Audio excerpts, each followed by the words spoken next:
चलिए अब शुरू करते हैं सुपरफास्ट खबरों का सिलसिला। प्रधानमंत्री नरेंद्र मोदी ने मध्य एशिया के 5 देशों के प्रमुखों के साथ इंडिया सेंट्रल एशिया समिट की अध्यक्षता की। इस दौरान उन्होंने कहा कि भारत और सेंट्रल एशिया देशों के डिप्लोमेटिक संबंधों ने 30 सार्थक वर्ष पूरे कर लिए हैं। पिछले 3 दशकों में हमारे सहयोग ने कई सफलताएं हासिल की हैं। लोकसभा अध्यक्ष ओम बिरला ने 30 जनवरी को सर्वदलीय बैठक बुलाई है। पिछले 2 बार से जिस तरह से संसद सत्र में हंगामा हुआ उसे देखते हुए लोकसभा अध्यक्ष सभी पार्टियों के साथ बैठक में बात कर सकते हैं। संसद का बजट सत्र 31 जनवरी से शुरू होने जा रहा है।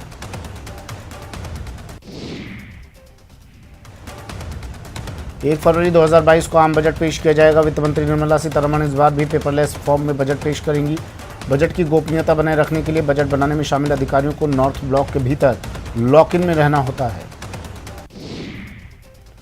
आखिरकार एयर इंडिया को टाटा ग्रुप को सौंप दिया गया है। इसके साथ ही एयर इंडिया के विनिवेश की प्रक्रिया पूरी हो गई है। खबरों के मुताबिक एयर इंडिया में सरकार की पूरी हिस्सेदारी टाटा सन्स की subsidiary company Thales private limited को ट्रांसफर कर दी गई है। पंजाब के रण को लेकर राहुल गांधी ने वीसी के जरिए जालंधर में हुंकार भरी। राहुल ने कहा कि नवजोत सिंह सिद्धू और चरणजीत सिंह चन्नी में कोई एक ही नेतृत्व करेगा और दूसरा पूरी शक्ति से उसकी मदद करेगा। कार्यकर्ताओं से पूछकर सीएम प्रत्याशी तय करेंगे। कांग्रेस नेता राहुल गांधी ने केंद्र सरकार पर निशाना साधते हुए ट्विटर पर हमला बोला। राहुल ने कहा कि ट्विटर केंद्र सरकार के दबाव में काम कर रहा है, इसलिए उनके फॉलोअर्स कम हो रहे हैं। इस संबंध में उन्होंने 27 दिसंबर 2021 को ट्विटर के सीईओ पराग अग्रवाल को पत्र लिखा था। चीन की पीपुल्स लिबरेशन आर्मी ने अरुणाचल प्रदेश के लापता युवक को भारतीय सेना को सौंप दिया है। ये जानकारी कानून मंत्री किरेन रिजिजू ने दी। प्रदेश में कानून व्यवस्था को लेकर गहलोत सरकार एक्शन में दिखाई दे रही है। सीएम गहलोत ने वीसी के जरिए पुलिस महकमे की समीक्षा बैठक ली, जिसमें डीजीपी लाठर समेत कई आला अधिकारी जुड़े। रीट पेपर लीक मामले में एसओजी की टीम अजमेर पहुंची और रीट ऑफिस में जांच पड़ताल कर जांच शुरू की गई। दस्तावेजों को भी जब्त किया। कई अधिकारियों से पूछताछ जारी। रीट पेपर लीक पर सियासी संग्राम जारी है। बीजेपी सांसद डॉक्टर किरोड़ीलाल मीणा एसओजी जांच पर सवाल उठाए। उन्होंने कहा कि जोधपुर में 500 लोगों को पेपर बांटे गए, मामले की सीबीआई जांच होनी चाहिए।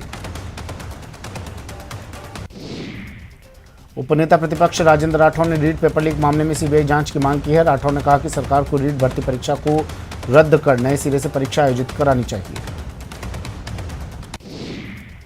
रीट परीक्षा मामले पर कांग्रेस ने प्रतिक्रिया दी है। बीजेपी के आरोपों पर कांग्रेस प्रदेश प्रवक्ता आरसी चौधरी ने कहा कि रीट परीक्षा को लेकर जैसे ही सवाल उठे, सरकार ने इस मामले को एसओजी को स्थानांतरित किया। परीक्षा में 26 लाख अभ्यर्थियों ने हिस्सा लिया, जिन 15 अभ्यर्थियों के पास पेपर पहुंचा और जिन्होंने पेपर पहुंचाया। भारत ने 95% से अधिक वयस्क आबादी को वैक्सीन की पहली डोज लगाई, नया कीर्तिमान स्थापित किया है। खुद केंद्रीय स्वास्थ्य मंत्री मनसुख मांडविया ने ट्वीट किया है। ट्वीट में मनसुख मांडविया ने लिखा कि नववर्ष की ऐतिहासिक उपलब्धि है। कोरोना के बढ़ते मामलों को लेकर केंद्र सरकार एक्शन में है। इसे लेकर गृह सचिव ने सभी राज्यों को खत लिखा है और राज्यों में कोरोना नियमों के लिए दिशा निर्देश जारी करने को कहा है। डीसीजीआई ने कोविशील्ड और कोवैक्सीन टीकों को वयस्क आबादी के लिए नियमित रूप से बाजार में बिक्री की अनुमति दी है। खबरों के मुताबिक दोनों टीकों की कीमत प्रति खुराक 275 रुपये और अतिरिक्त सेवा शुल्क 150 रुपये तक सीमित रखने की संभावना है। विदेश मंत्री एस जयशंकर कोरोना वायरस से संक्रमित हो गए। उन्होंने ट्वीट कर कहा कि हाल ही में उनके संपर्क में आए सभी लोग आवश्यक एहतियात बरतें। कोरोना होने के बाद पिछले 18 दिनों से कैंडी अस्पताल में भर्ती लता मंगेशकर की हालत पहले से बेहतर और स्थिर हो रही है। खबरों के मुताबिक लता मंगेशकर की सेहत में सुधार के संकेत दिख रहे हैं, लेकिन डॉक्टर्स की टीम अभी उनके स्वास्थ्य पर निगरानी बनाए रखी। भारत में पिछले 24 घंटों में 2,86,384 नए कोरोना के मामले सामने आए हैं और 573 मौतें हो गई। 3,06,357 रिकवरी दर्ज की गई। दिल्ली में कोरोना वायरस संक्रमण के घटते मामलों के बीच वीकेंड कर्फ्यू नहीं लगाया जाएगा। दुकानों को खोलने के लिए जारी ऑड इवन का नियम भी खत्म, हालांकि नाइट कर्फ्यू जारी रहेगा। मरुधरा में पिछले 24 घंटे में कोरोना के 9,227 नए केस सामने आए हैं। वहीं 20 कोरोना मरीजों ने दम तोड़ दिया।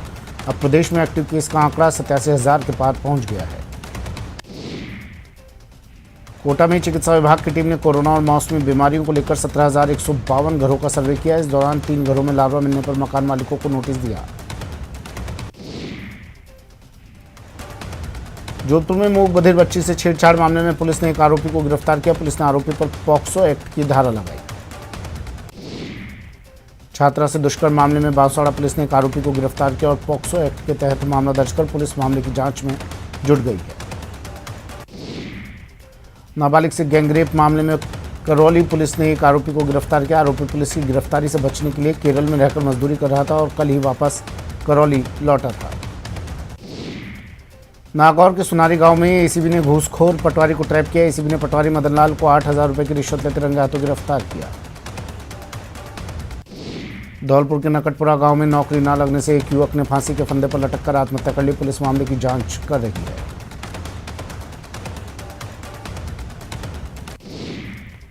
भीलवाड़ा में भी एक युवक ने जहर खाकर आत्महत्या कर ली। पोस्टमार्टम करवाकर पुलिस मामले की जांच में जुट गई है। जोधपुर में बेखौफ बदमाशों ने पड़ोसी युवक को दिन दहाड़े गोली मार दी। शिकायत के बाद पुलिस ने शहर में नाकाबंदी करवाई और दोनों बदमाशों की तलाश शुरू कर दी है। बीकानेर में हरे पेड़ों की कटाई के खिलाफ वन विभाग की टीम ने अलग अलग 2 कार्रवाई की और 15 क्विंटल खेजड़ी की हरी लकड़ियों के साथ एक पिकअप गाड़ी को जब्त किया। चूरू की सादुलपुर पुलिस ने हाई टेंशन बिजली के तारों की चोरी मामले में 2 आरोपियों को गिरफ्तार किया। साथ ही चोरी के 7 बंडल तार भी बरामद किए। नशे के खिलाफ राजसमंद पुलिस ने बड़ी कार्रवाई की और एक शातिर तस्कर को गिरफ्तार किया। साथ ही 5 किलो 600 ग्राम अवैध अफीम डोडा चूरा जब्त किया। प्रतापगढ़ पुलिस ने भी नशे के खिलाफ कार्रवाई की और एक आरोपी को अवैध शराब के 2 कार्टन के साथ गिरफ्तार किया। पुलिस ने आरोपी के पास से अंग्रेजी शराब के 66 पब्बे बरामद किए।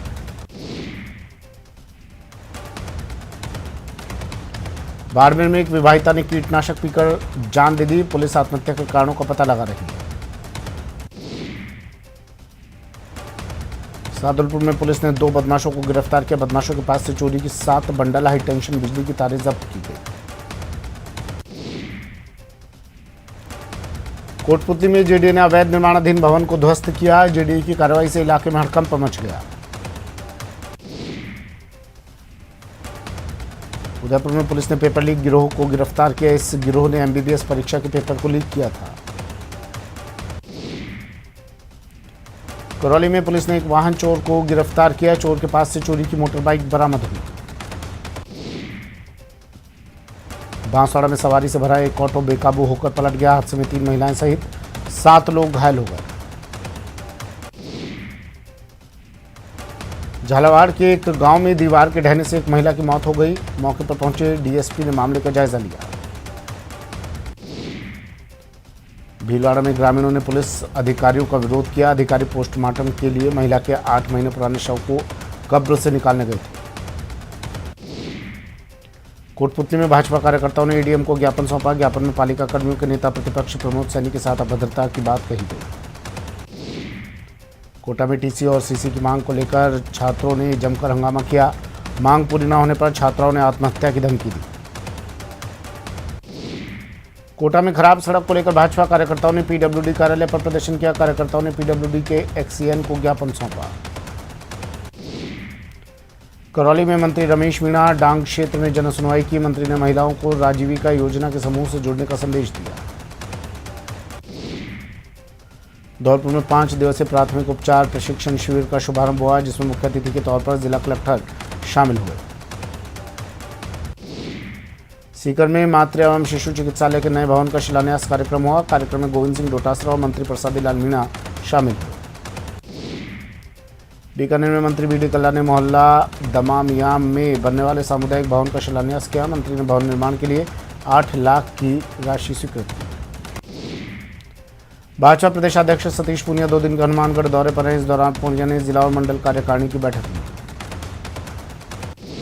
कोटा में रोडवेज बस डिपो में 20 से ज्यादा और बसें चलाएगी।